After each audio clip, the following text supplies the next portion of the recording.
একদিন চিন্টু ভুল করে ডাইনির জঙ্গলে চলে যায় এবং হঠাৎ ডাইনি তার সঙ্গেই দেখা হয়ে যায় তার।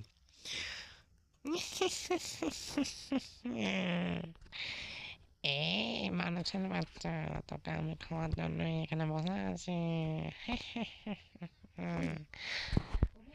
এখানে আমাকে তো পালাতে হবে এবার, নাহলে ডাইনি তো আমাকে খেয়ে ফেলবে। খুব তাড়াতাড়ি বাচ্চা, কোথায় পালাচ্ছিস? আমি পালাই, পালাই, পালাই, পালাই, পালাই, পালাই। এই এই মানুষের বাচ্চা, দাঁড়া দাঁড়া, তোকে আমি ধরছি।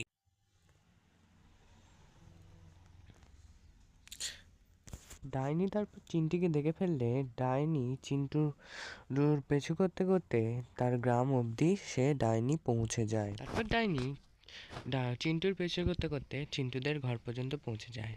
বলে, এই বুড়ি সরে যা, তোর আমি নাতিকে নিতে এসছি। বললেই হলো, নাতিকে নিতে এসছি। হ্যাঁ ডাইনি, তুমি চলে যাও, তুমি চলে যাও।